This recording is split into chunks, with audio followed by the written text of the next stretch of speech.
If it should be the last autumn leaf hanging. Puddingstone Reservoir is a 250-acre artificial lake northeast of the interchange between the Orange Freeway and the San Bernardino Freeway in Los Angeles County, California, United States. It is open to the general community for activities such as fishing, swimming, sailing, windsurfing, and camping. Visitors can enjoy their time in the water. But is it clean? Is it safe? Are there any harmful substances that may affect humans and wildlife that may come in contact with the water? To alleviate these questions, we went to a professional who has worked at the lake for a number of years. My name is Jim Hughes, and I'm the Lake Aquatic Manager here at Puddingstone Reservoir. I work for the County of Los Angeles Department of Parks and Recreation, and I've been here about 20 years.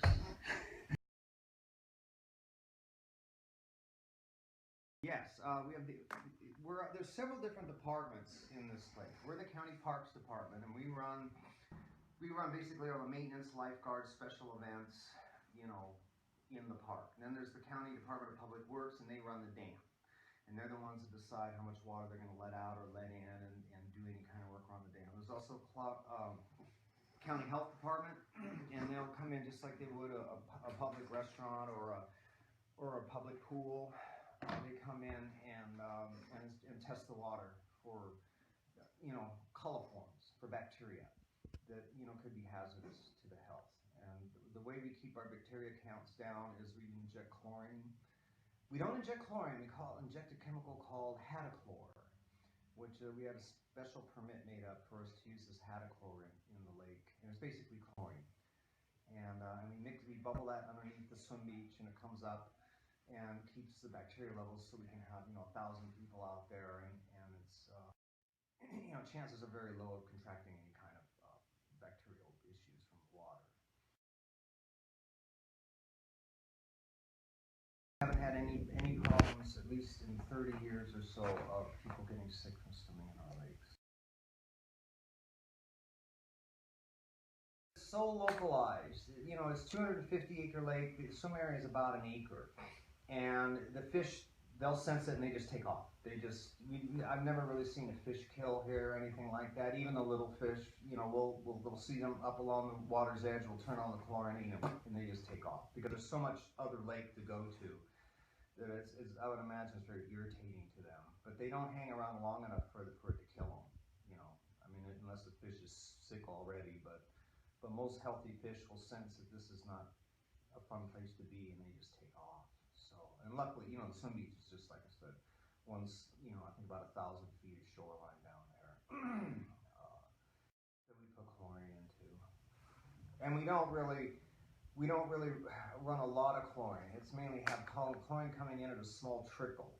And they just say as long as there's chlorine present in the water, or what they call the free chlorine, the chlorine is active. As long as there's free chlorine particles in the water, then we know that your bacteria levels will come in under what they're supposed to, what they should be supposed to be. You want to learn, there are chemicals that none of the county departments have put into the lake, but the lake has a history of having chemicals in it. Our source water basically is storm drain runoff, and before that it was agricultural runoff, and then gold mining and silver mining runoff. And you know how they used to use mercury to separate the gold or silver from the ore? Well, some of that mercury is washed down here and has been here for over 100 years. So, and the only real solution they recommend is to dredge the lake, and that's bringing out construction. Heavy construction. You'll see it down in the harbors where they lift all the sand off the bottom and put it on dump trucks and and I believe they've done that in the past. They did that right around 1965. But we recently, just this last year, we had restrictions. We had to put up signs saying "Don't eat the fish," and that's new. It happened to us and a few other lakes around here because some of the old catfish that have lived here for 20 years or so, they eat constantly off the bottom, and they pick up these chemicals. And if you eat the catfish, which most people do, these big catfish, they just catch them, take the picture, and throw them. They have to be maintained because otherwise they just fill up with silt. Algae, if not controlled in the right way, will become toxic and kill everything. It can be standing water is also a breeding ground for mosquitoes and so forth. So you have to keep the water moving, and if the water isn't moving, then you have to treat it.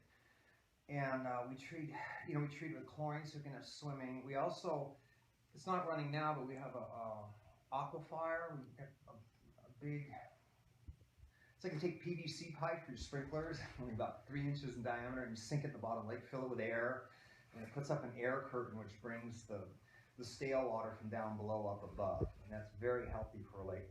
And the problem is it smells terrible, and when the winds come down and blow it onto the neighbors down there, they think we have a sewer leak up here, but it isn't. It's just old water coming to the surface. But that's something you have to do with lakes. Weed control is a problem. We put in a chemical called Putrine Plus, and it's approved for this type of lake. Believe it or not, there is some chemicals approved in the state of California. But anyways, yeah, it has no swimming restrictions or anything after you apply it. I'm not really sure how it works, but in the old days, we used to use copper sulfate, and the trouble with copper sulfate was that it built up too much of a metals content in the soil, so we had to use that. And then there was diquat we used for a while, but that, through the ages has been outlawed. Now I think about twice a year we just do pre-treat, and then we do the chlorine application. And that's about all we do. If you don't act to maintain a lake, your lake will eventually become a marsh, which will become a meadow, which will become a plain. So if we just let the dam do its natural thing, in about 50, 60 years, there won't be any lake. It'll be just a nice mushy meadow with pretty little plants and all that, but it won't have any purpose for irrigation or recreation or any of those other needs that the county provides. So if these contaminants are in the fish, then do people who fish at the lake know about this? We approach people who fish at the lake to give their side of the story. Jim, and this is Judy. Yeah. And we've lived in a retirement community over in Claremont for about 10 years. It's really nice. It's a beautiful place for old folks. Welcome, I'm Hamad, and we are in a picnic now. We're on a picnic, so we are doing cooking and enjoying our time. No. Not so far. We're used to lakes that when there are this many birds that you'd get ducks going in the water because they poop in it and stuff. Here? Yeah. Wow. I don't know, but I did think about it actually. Because I don't know, but if I want to swim, I think I will go to a beach. But here, I think it's because maybe a lake, and even though there's a beach over there, but I don't like it to swim here, so I didn't thought about that, or I didn't think about that. So no. Is it because you think the water is dirty? Maybe. This is one thing, and it's a small place, and there will be only me swimming. No, do Yeah. they? Yeah, they To do. keep the bugs down and the... Yeah. No, actually. Yeah. I know that it's a human made, not a natural Yes. lake. That's good to know. So maybe I'll think, but still, if I want to swim, I'll go to a beach. In a 2008 statewide lake study, the largemouth bass of Puddingstone have some contaminants of PCB, DDT, chlordane, dieldrin, and mercury. Carp have moderate mercury contamination but no problems with DDT or PCBs.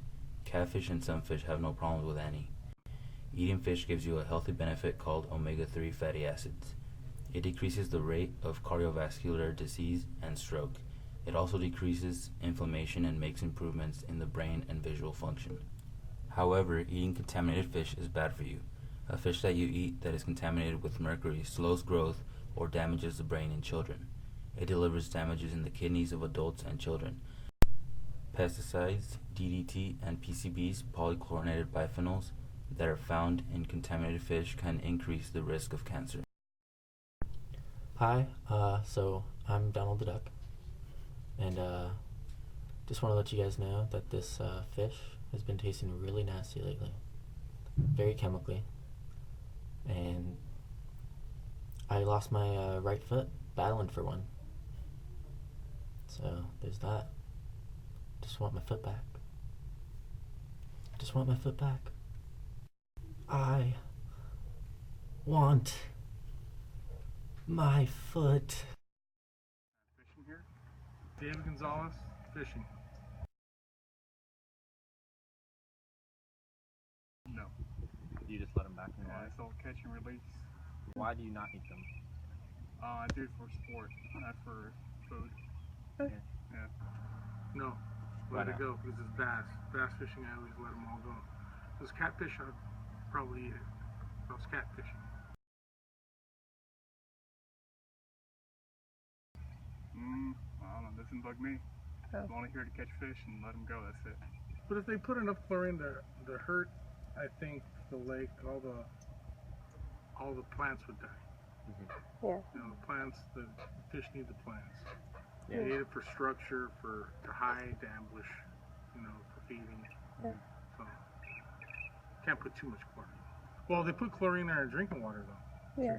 So have you ever smelled that? We're construction. Have you ever smelled a brand new fire hydrant after they come and they test it and you open it up? It smells like chlorine.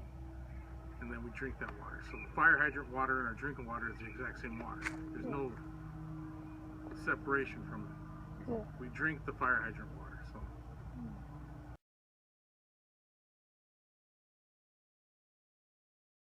They put up signs saying that you can't eat the fish, but no one does anyway. No one fishes here anymore. I'm like the only guy. I even see those at the ocean though too. Certain fish say a lot of mercury in the fish.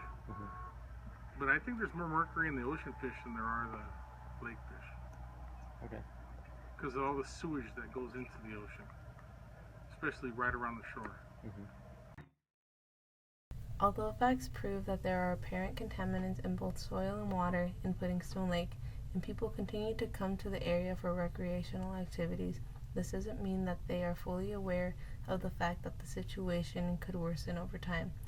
Those who are eating the fish of the lake might be aware of the situation, but because they don't see a physical sign with related data erected by the lake, they think the problem can be brushed off.